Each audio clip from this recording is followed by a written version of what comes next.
ఓం గం గణపతియే నమ. అందరికీ నమస్కారం. సంపూర్ణ కార్తీక పురాణం ద్వాదశ అధ్యాయము 12వ రోజు పారాయణం. ద్వాదశి ప్రశంస.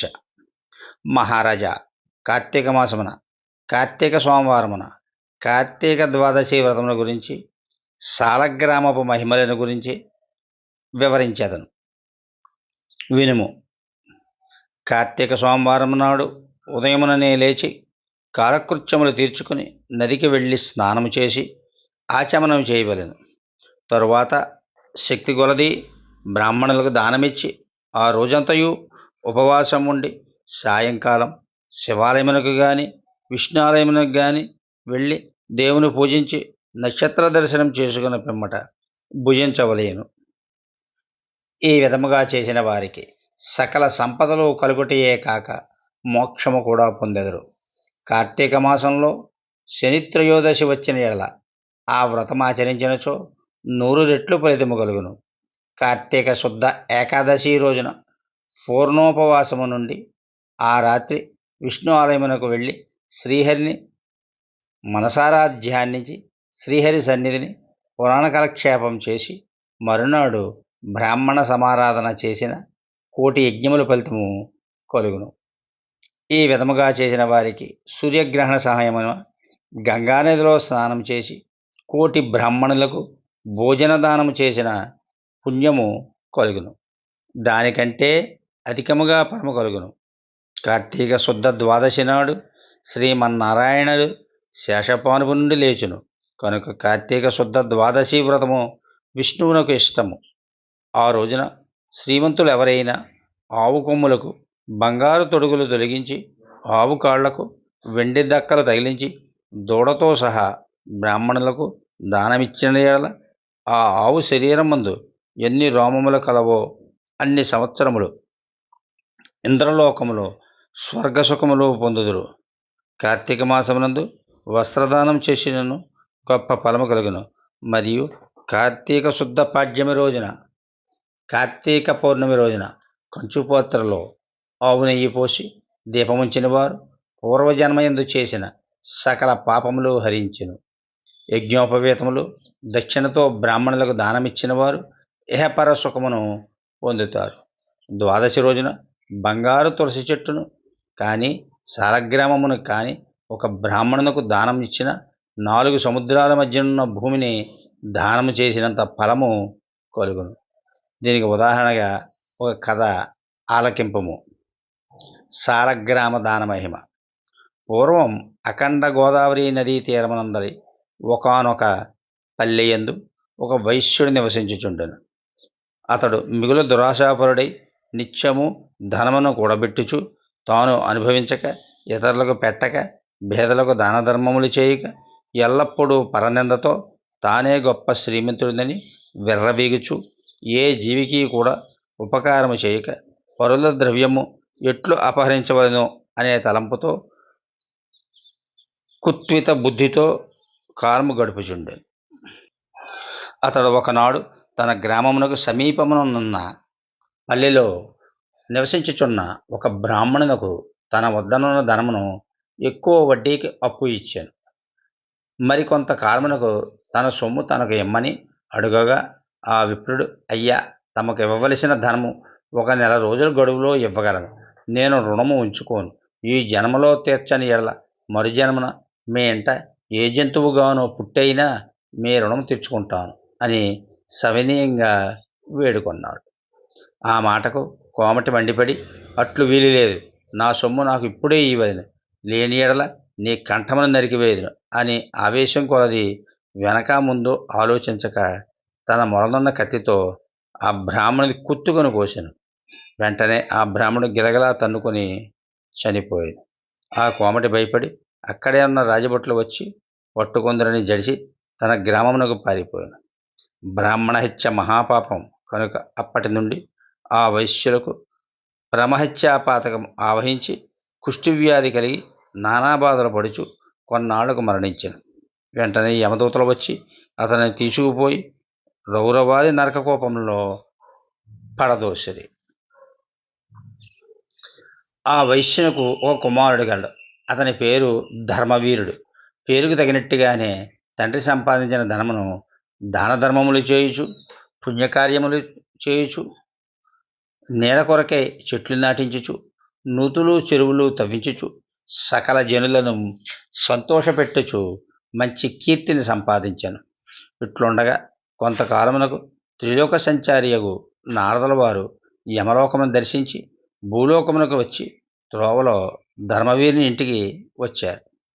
ధర్మవీరుడు నారదుల వారికి సాష్టాంగ దండ ప్రమాణం ఆచరించి విష్ణుదేవునిగా భావించి అర్ఘ్యపాధ్యాది విధుల చేత సత్కరించి చేతులు జోడించి, మహానుభావ, నా పుణ్యం కొలది నేడు తమ దర్శనం లభించినది. నేను ధన్యుడను. నా జన్మ ధరించినది. ఇల్లు పావనమైనది. శక్తి కొలది నేను చేయి సత్కార్యములు స్వీకరించి తమరు వచ్చిన కార్యమును తెలుపుము అని వేడుకొనెను. అంత నారదుడు చిరునవ్వు నవ్వి, ఓ ధర్మవీర, నేను నీకు ఒక హితవు చెప్పదలిచి వచ్చితిని. శ్రీ మహావిష్ణువుకు కార్తీక మాసంలో శుద్ధ ద్వాదశి మహాప్రీతికరమైన రోజు. ఆ రోజున స్నాన, దాన, జపాదులు ఏవి చేసినను అత్యంత ఫలము కలుగును. 4 జాతులలో ఏ జాతి వారైనను, ఏ స్త్రీ అయినను, పురుషుడైనను, జారుడైన, శూరుడైన, పతివ్రత అయిన, వ్యభిచారిణి అయిన కార్తీక శుద్ధ ద్వాదశి రోజున సూర్యుడు తులారాశి యందు ఉండగా నిష్టగా ఉపవాసం ఉండి సాలగ్రామ దానము చేసిన ఎడల వెనుకటి జన్మయందు ఈ జన్మయందు చేసిన పాపము పోవును. నీ తండ్రి యమలోకంలో మహా నరకము అనుభవించుచున్నాడు. అతను ఉద్ధరించుటకై నీవు సాలగ్రామ దానం చేయక తప్పదు. అట్లా చేసి నీ తండ్రి రుణం తీర్చుకోనమని చెప్పాను. అంతటి ధర్మవీరుడు, నారద మునివర్య, నేను గోదానము, భూదానము, హిరణ్యదానము మొదలగు మహాదానములు చేసి ఉంటుంది. అటువంటి దానములు చేయగా నా తండ్రికి మోక్షం కలిగినప్పుడు ఈ శాలగ్రామ దానం అనే రాతిని దానం చేసినంత మాత్రమున ఎట్లు ఉద్ధరింపబడినని సంశయం కలుగుచున్నది. దీనివలన ఆకలి ఉన్నవాని ఆకలి తీర్చుతాను, దాహంగా ఉన్నవానికి దాహం తీర్చుతాను. ఎండు కా నేను శాలగ్రామ దానం మాత్రం చేయజాలనని నిష్కర్షగా పలికాను. ధర్మవీరుని ఆవేశమునకు విచారించి, వైశ్యుడా, శాలగ్రామను శిలామాత్రముగా ఆలోచించితివా? అది శిల కాదు, శ్రీహరి యొక్క రూపము. అన్ని దానముల కంటే శాలగ్రామ దానం చేసినచో కలుగు ఫలమే గొప్పది.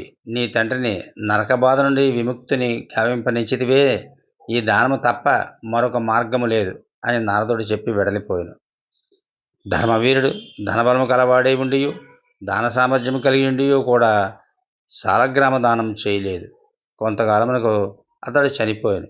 నారదుడు చెప్పిన హితబోధను పెడచెవిని పెట్టుడి చేత మరణాంతరము 7 జన్మలయందు పులి అయి పుట్టి, మరి 3 జన్మలయందు వానరమై పుట్టి, 5 జన్మలయందు ఎద్దుగా పుట్టి, 10 జన్మలందు మానవ స్త్రీగా పుట్టి, 10 జన్మలు పందిగా జన్మించి, అట్లు జరిగిన తరువాత 11వ జన్మలో ఒక పేద బ్రాహ్మణి ఇంట స్త్రీగా పుట్టిగా ఆమె యవ్వనకాలం రాగా ఆ పేద బ్రాహ్మణుడు ఒక విద్వాంసునికి ఇచ్చి పెళ్లి చేసింది. పెండ్లి అయిన కొంతకాలమునకు ఆమె భర్త చనిపోయిన చిన్నతనమందే ఆమెకు అష్టకష్టములు సంభవించినందుకు తల్లిదండ్రులు, బంధుమిత్రులు చాలా దుఃఖించిరి. తండ్రి ఆమెకు ఈ విపత్తు ఎందువల్ల కలిగినదని దివ్యదృష్టితో గ్రహించి వెంటనే ఆమె చేత శాలగ్రామ దానం చేయించి, నాకు బాలవైధవ్యమునకు కారణమైన పూర్వజన్మ పాపము నశించుగాక అని చెప్పించి శాలగ్రామ దాన ఫలము ధారబోయించాను. ఆ రోజు కార్తీక సోమవారం అవటం వలన ఆ శాలగ్రామ దాన ఫలముతో ఆమె భర్త జీవించాను. ఆ నూతన దంపతులు చిరకాలము సకల సౌఖ్యములతో జీవించి జన్మాంతరమున స్వర్గమునికి ఎగిరి, మరి కొంతకాలమునకు ఆ బ్రాహ్మణ పుత్రిక మరొక బ్రాహ్మణి ఎంట కుమారుడిగా పుట్టి నిత్యము శాలగ్రామ దానము చేయుచు ముక్తి పొందిన. కావున ఓ జనక, కార్తీక శుద్ధ ద్వాదశి రోజున శాలగ్రామ దానం చేసిన దాన ఫలము ఇంతెంత అని చెప్పనలవి కాదు, ఎంతో ఘనమైనది. కావున నీవు ఆ శాలగ్రామ దానమును చేయుము. ద్వాదశాధ్యాయము 12వ రోజు పారాయణము సమాప్తము.